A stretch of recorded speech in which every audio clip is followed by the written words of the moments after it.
Bismillah, Assalamualaikum warahmatullahi wabarakatuh. Alhamdulillahi wa kafa. Assalatu wassalamu ala rasulil mustafa wa ala alihi wa sahbihi wa man ihtada ila yaumin la raiba fiha wa ba'd.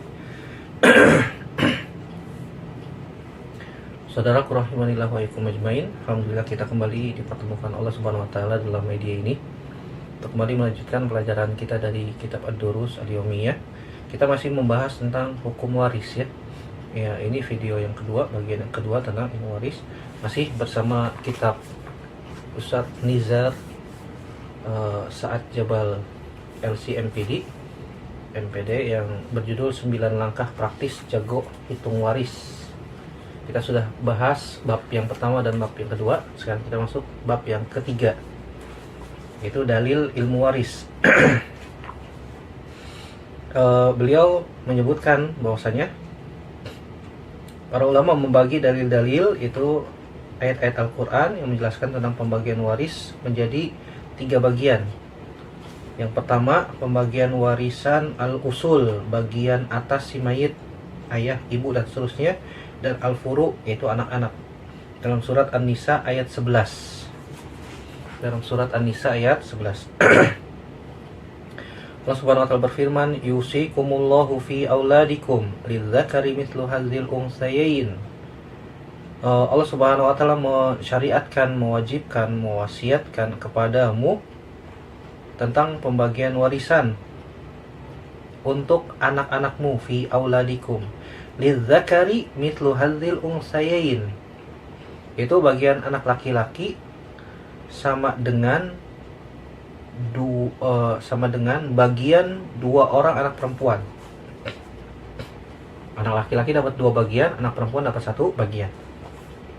Fa in kunna nisaan fawqa thnataini falahunna thulutsa ma tarak. Dan jika anak itu semuanya perempuan yang jumlahnya lebih dari 2, anaknya perempuan lebih dari 2, perempuan semua, maka bagian mereka 2/3 dari harta yang ditinggalkan. 2/3. Anaknya perempuan semua, misalnya anaknya 4 perempuan semua, atau 3 perempuan semua, lebih dari 2 maka masing-masing dapat 2/3.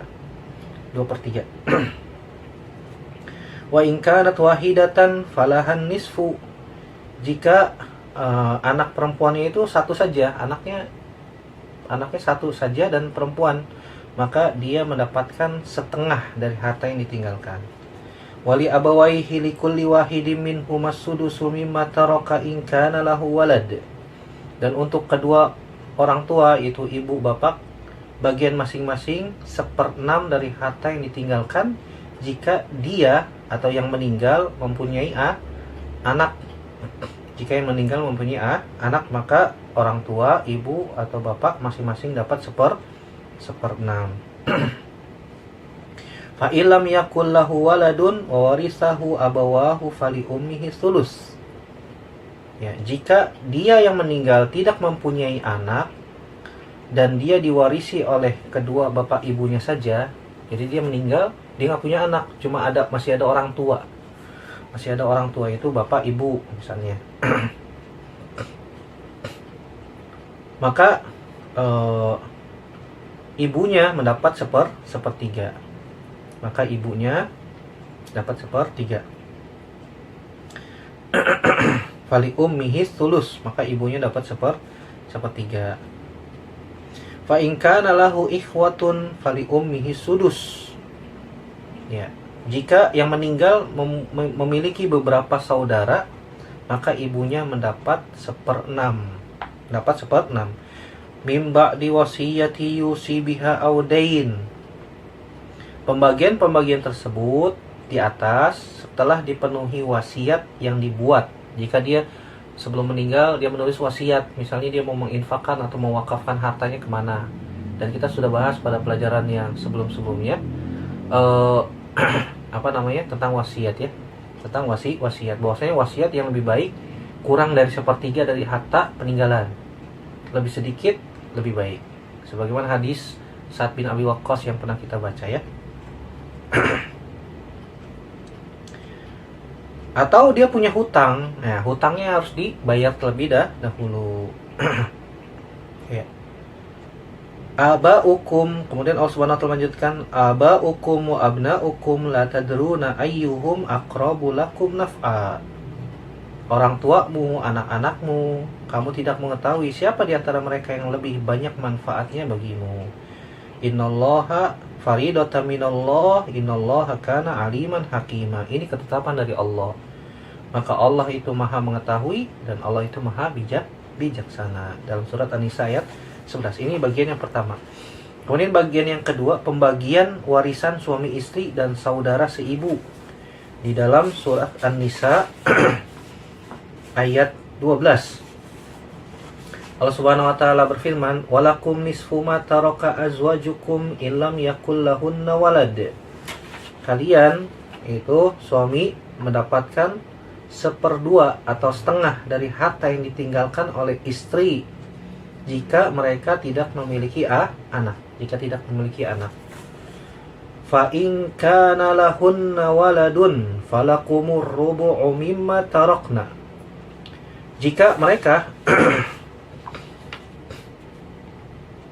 itu istri-istri memiliki anak, jika istri kita memiliki anak, ya, kemudian mereka meninggal, maka suami mendapatkan 1/4 dari harta yang ditinggalkannya setelah dipenuhi wasiat yang mereka buat atau telah dibayar hutangnya. Mimba di wasiyatin yusina biha audain. Setelah wasiatnya dipenuhi, dikeluarkan atau dia punya hutang kemudian dibayar, nah sisanya baru dibagikan untuk ahli waris. Kemudian Allah lanjutkan, walahunna rubu'u mimma taraktum illam yakul lakum walad.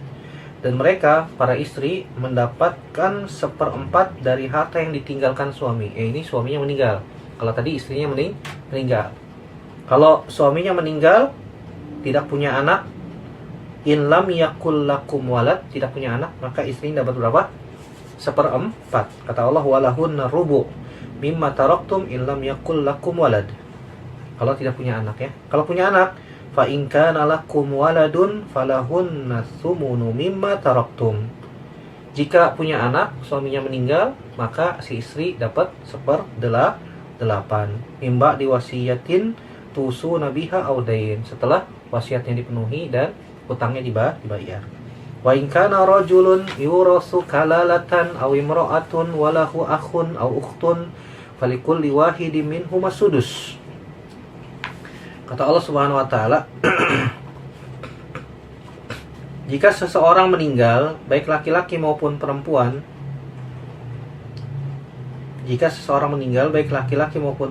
yang tidak meninggalkan ayah dan tidak meninggalkan anak, tetapi memiliki seorang saudara laki-laki seibu atau seorang saudara perempuan seibu, maka bagi masing-masing dari kedua jenis saudara itu mendapatkan 1/6. Minhuma sudus. Walahu akhun au ukhtun, dia memiliki saudara laki-laki atau saudara perempuan seibu, maka dia mendapatkan 1/6. 1/6 dari ahli waris, dari harta warisan. Fa in kanu aktsara min dzalik fahum syuraka'u fis sulus. Tetapi jika saudara-saudara seibu itu lebih dari satu orang, misalnya banyak, maka mereka bersama-sama dalam bagian yang 1/3 itu. Jadi 1/3 dibagi berapa orang?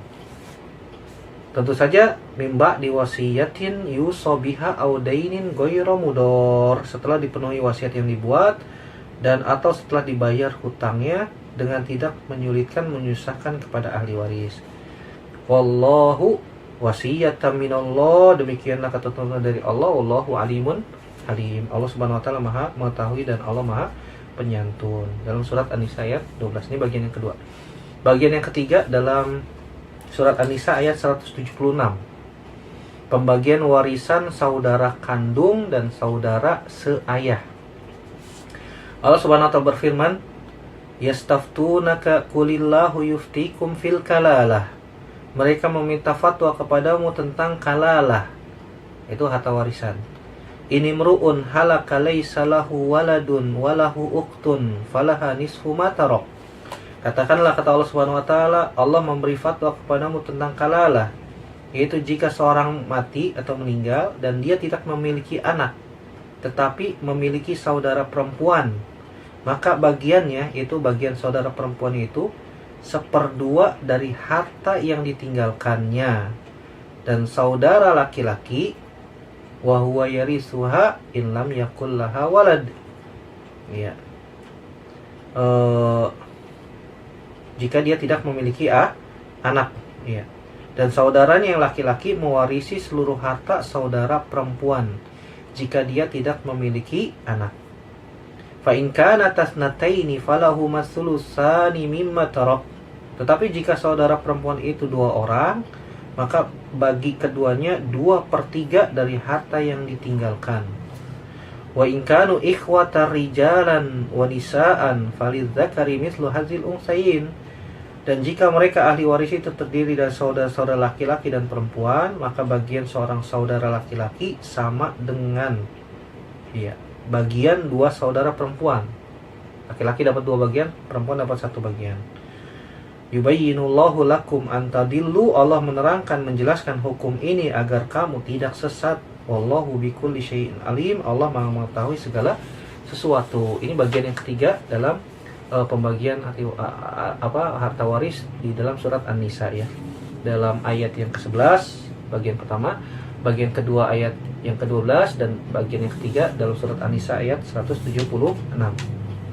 Kemudian yang keempat, dalil dari hadis Nabi Shallallahu Alaihi Wasallam tentang pembagian warisan dengan cara asobah, yaitu harta yang tersisa setelah pembagian berdasarkan ketentuan-ketentuan yang telah disebutkan pada 3 ayat di atas. Nah, tadi ashabul furud yang sudah ditetapkan bagian-bagiannya oleh Allah Subhanahu wa taala. Nah, kemudian di dalam dalil yang keempat ini Nabi SAW menjelaskan tentang asobah, sisa harta dari pembagian yang sudah disebutkan di dalam 3 ayat dalam surat An-Nisa tadi, ayat 11, ayat 12, dan ayat 176. Akan dibawakan hadis Abdullah bin Abbas oleh Ustaz Nizar di sini, hafizahullah taala. Beliau mengatakan, an Ibni Abbasin radhiyallahu anhuma anin Nabi sallallahu alaihi wasallam qol alhiqu al-faraidu bi ahliha fama baqiya fahuwa li aula rajulin zakarin. Dari Abdullah bin Abbas radhiyallahu anhuma dari Nabi sallallahu alaihi wasallam, bahwasanya beliau sallallahu alaihi wasallam bersabda, al-hiqu al-faraidu bi ahliha, bagilah bagian-bagian yang telah ditentukan itu kepada mereka yang berhak menerimanya. Fama baqiya fahuwa li aula rajulin zakarin, dan yang tersisa darinya itu diberikan kepada lelaki yang terdekat kepada si mayit. Maksud dari Nabi SAW al-hiqu al-faraidu bi ahliha, disebutkan, dijelaskan oleh Al-Hafidz Ibnu Hajar Al-Asqalani dalam Fathul Bari dan dibawakan oleh Ustaz Nizar di sini. Bagilah bagian-bagian yang telah ditentukan itu kepada mereka yang berhak menerimanya. Al-Imam Ibnu Hajar menjelaskan, maksud dari al-faraid di sini adalah bagian yang telah ditentukan di dalam Al-Qur'an, yaitu setengah, yaitu 1/4, 1/8, 2/3, 1/3, dan 1/6. Yaitu setengah, kemudian setengahnya, setengah dari setengah, 1/4. Kemudian setengah dari setengahnya, 1/8. Kemudian 2/3, kemudian setengahnya dari 2/3, 1/3, dan setengahnya dari 1/3 itu 1/6. Setengah dari setengahnya, subhanallah. Jadi setengah, 1/4, 1/8, 2/3, 1/3, dan 1/6. Maksud bi ahliha yaitu mereka yang berhak menerimanya berdasarkan dalil Al-Qur'an, yang dijelaskan oleh Al-Imam Al-Hafidz Ibnu Hajar Al-Asqalani rahimahullah taala. Maksud dari sabda Nabi SAW li aula rajulin zakarin, lelaki yang terdekat kepada si mayit, Al-Imam Ibnu Hajar menjelaskan yaitu mereka yang terdekat kepada si mayit dari sisi nasab keturunan. Ya. Al-Imam Ibnu Katsir juga menjelaskan, kata Ustaz Nizar di sini, maksud dari hadis Ibnu Abbas di atas dengan mengatakan bagilah warisan itu kepada mereka yang mendapatkannya dengan bagian-bagian yang telah ditentukan yang telah Allah jelaskan di ayat Al-Faraid. Jika ada harta yang tersisa setelah itu berikanlah kepada al-asobah. Itu yang mereka yang mendapatkan bagian yang tidak ditentukan, artinya sisanya. biasanya ke anak ya. Dan biasanya anak itu dapat bagiannya lebih banyak biasanya. Jika kita memahami ketiga ayat warisan di atas ditambah dengan hadis Ibnu Abbas radhiyallahu anhuma, maka kita dengan mudah memahami semua permasalahan pembagian dan hukum-hukum warisan. Al-Imam Abdurrahman bin Nasir As-Sa'di berkata, ayat-ayat ini dan ayat yang ada di akhir surat An-Nisa adalah ayat-ayat warisan yang terkandung di dalamnya semua hukum waris. Ayat ini dengan hadis Abdullah bin Abbas yang ada di dalam Sahih Bukhari mencakup semua hukum-hukum warisan. Syekh Abdurrahman bin Nasir As-Sa'di dalam Taisir Karimir Rahman disebutkan demikian ya. Ini bab yang ketiga. Kemudian Ustaz Nizar membawakan bab yang keempat, rukun dan syarat waris. Rukun dan syarat warisan. Kata Ustaz Nizar, ada 3 komponen penting dalam ilmu waris yang disebutkan oleh para ulama dengan rukun waris dan syarat waris. 3 komponen yang paling penting itu adalah yang pertama, adanya pewaris yang sudah wafat. Maksudnya di sini adalah istilah pewaris dia adalah seorang yang memiliki harta di masa hidupnya dan harta itu menjadi milik pribadinya. Lalu yang bersangkutan itu wafat dan meninggal. Makanya dalam Islam nggak ada harta gono gini ya. Harta suami adalah harta istri adalah harta suami, nggak ada. Harus dipisah tuh, mana harta suami, mana harta istri. Makanya ketika salah satu meninggalnya jelas ini harta siapa, ini harta siapa. Ini yang pertama, adanya pewaris yang wafat. Nah, adanya orang yang wafat dia memiliki harta. Yang kedua, adanya ahli waris yang hidup di saat pewaris wafat. Adanya ahli waris yang masih hidup ketika orang yang memiliki harta itu wafat. Maksudnya adalah keluarga yang memiliki sebab terjadinya mewarisi di antara mereka. Artinya ada sebab yang menjadikan mereka saling mewarisi. Ya, itu akan dijelaskan pada babnya tersendiri ya, insya Allah. Kemudian yang ketiga, adanya hak yang harus dihitung. Maksudnya adalah adanya harta peninggalan yang harus dihitung sesuai dengan ketentuan Al-Quran dan hadis Nabi Shallallahu Alaihi Wasallam. Berarti jika pemilik harta itu masih hidup, lalu hartanya dibagi-bagi ke keluarganya, maka ini bukan warisan. Ini jatuhnya bukan harta waris. Jadi hartanya harta hadiah kalau dia masih hidup. Karena harta waris itu dibagikan ketika sudah meninggal. Jadi pembahasan warisan atau ilmu waris ini muncul ketika ada yang wafat. Ketika ada yang meninggal. Maka ini yang dipelajari di dalam hal ini. Mungkin kata Ustaz Nizar, ada yang bertanya, apa dalil dari komponen-komponen atau rukun dan syarat waris ini? Nah, dibawakan jawabannya berdasarkan firman Allah dalam surat An-Nisa ayat 11. Wali abawaihi likulli wahidi minhum as-sudusu mimma taraka in kana lahu walad. Dan kedua ibu bapak ini masing-masing mendapatkan 1/6 dari harta yang ditinggalkan jika dia meninggal memiliki anak. Fa in lam yakul lahu waladun wa warithahu abawahu fali ummihi thuluts. Jika yang meninggal tidak memiliki anak dan dia diwarisi oleh kedua bapak ibunya saja, maka ibunya mendapat 1/3. Fa in kana lahu ikhwatun fali ummihi sudus. Jika dia yang meninggal memiliki beberapa saudara, maka ibunya mendapat 1/6. Nah, perhatikan di dalam ayat ini, kedua bapak ibu mendapatkan sekian dari harta peninggalan. Berarti pembagian itu terjadi jika ada yang wafat dan dia memiliki harta dan juga memiliki ahli waris yang hidup. Jika wafat tentu tidak disebutkan dalam pembagian ini. Iya. Jika ahli warisnya sudah meninggal, ya tentu saja nggak dapat. Tidak ada dapat. Yang dibagikan kepada ahli waris, ya, yang berhak mendapatkan harta waris adalah ketika ada seorang mayit, seseorang meninggal dan dia meninggalkan ahli waris dan masih hidup. Kalau yang sudah meninggal duluan berarti nggak dapat, berarti tidak dapat ya. Begitu juga dalam surat An-Nisa ayat 12, Allah Subhanahu wa taala sebutkan walakum nisfu ma taraka azwajukum illam yakul lahunna walad fa in kana lahunna waladun falakumur rubu mimma tarakna. Dan bagian kamu suami-suami dapat setengah harta peninggalan istri. Nah, sepeninggal istri berarti istri meninggal. Istri meninggal berarti suami dapat harta waris. Kapan dia dapat harta waris dari istrinya? Ketika istrinya meninggal. Begitu juga sebaliknya, si istri dapat harta warisan jika suaminya meninggal. Jadi harta waris dibagikan ketika ada seseorang yang meninggal. Jika ada seseorang yang meninggal, ya. Wallahu ta'ala a'lam bishawab. Kemudian di bab yang kelima disebutkan tentang sebab-sebab waris mewarisi.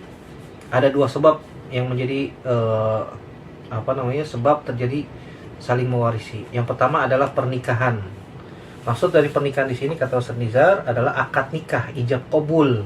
Seorang lelaki dan perempuan telah melangsungkan pernikahan, lelaki mengucapkan ijab qabul di hadapan wali perempuan dan keduanya saling mewarisi walaupun keduanya baru melangsungkan pernikahan dan salah satunya meninggal misalnya. Contoh, seorang lelaki yang memiliki banyak harta sejak dia masih muda atau sejak dia belum menikah. Kemudian dia menikah dengan seorang perempuan dan mengucapkan ijab qabul di hadapan walinya dan para saksi.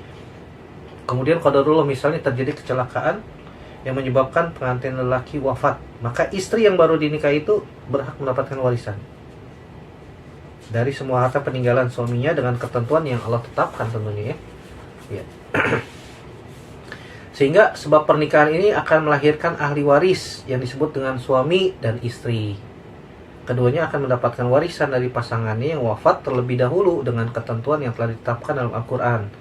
Disebut dengan ashabul furud, yaitu setengah, seperempat, atau seperdelapan, dengan perincian yang dijelaskan pada bagian perhitungan waris. Sebab ini berpijak dalam firman Allah dalam surat An-Nisa ayat 12 yang sudah kita baca, ya.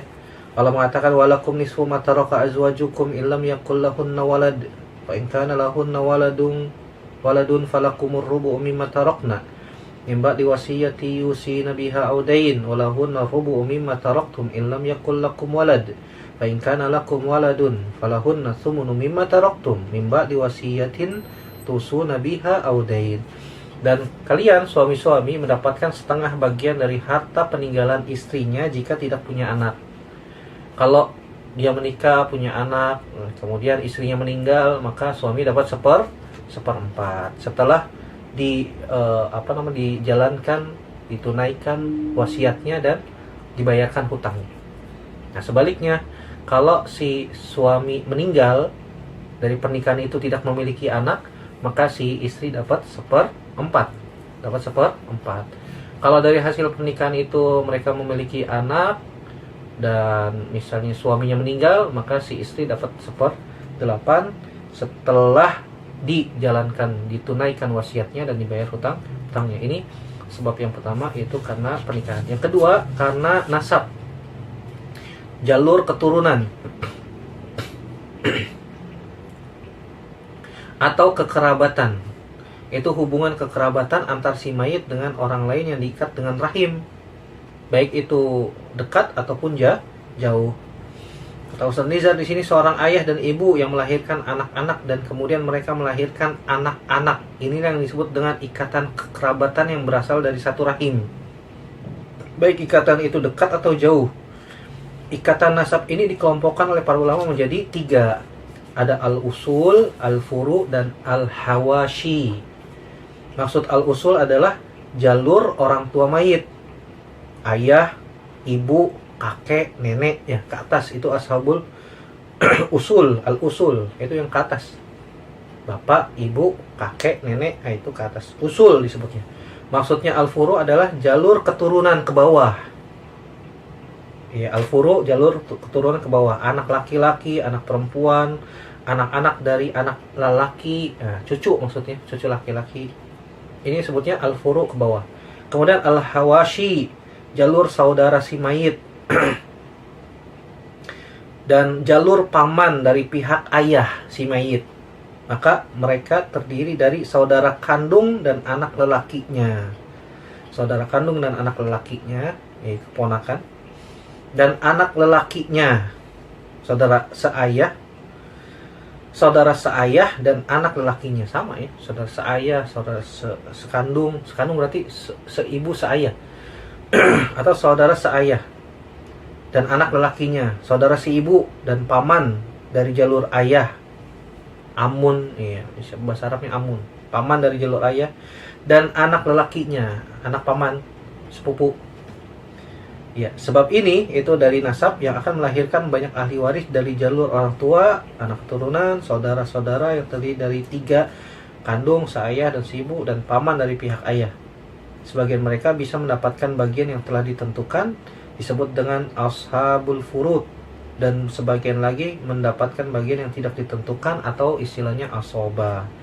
Rincian dari sebab nasab ini akan dijelaskan secara rinci pada pembahasan tentang siapa ahli waris itu dan bagian-bagiannya yang akan dijelaskan pada bagian penghitungan waris.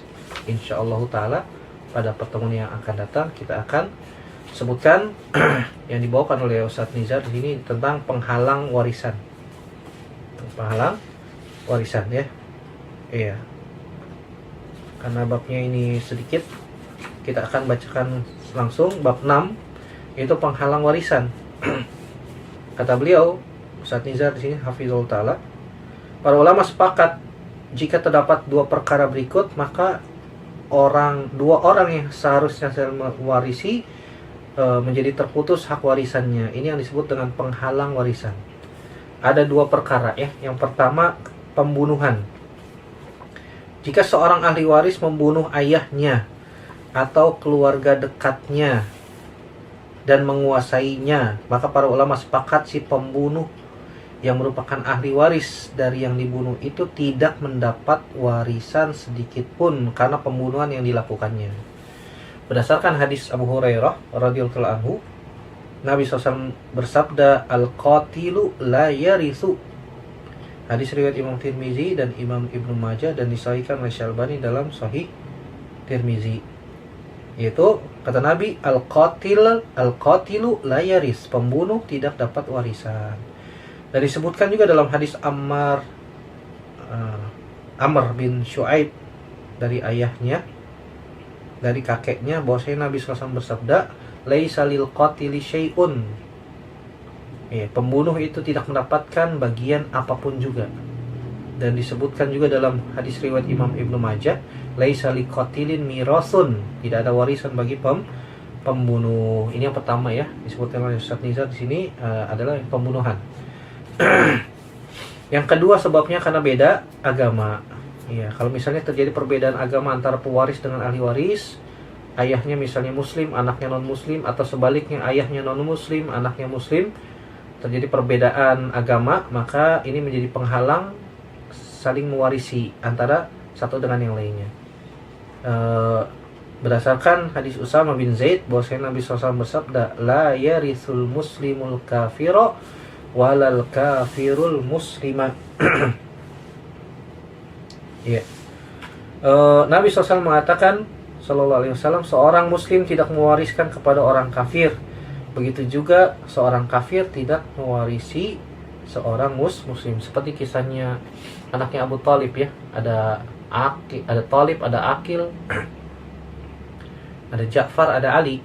Nah, ketika Abu Thalib wafat, Ja'far dan Ali masuk Islam, sehingga Ja'far dan Ali bin Abi Thalib radhiyallahu anhuma tidak mendapatkan harta warisan dari bapaknya karena bapaknya kafir ya. Wallahu a'lam bishawab. Ini pembahasan yang kita bahas pada pelajaran yang ke-174 ini. Bagian kedua dari penjelasan tentang hukum waris.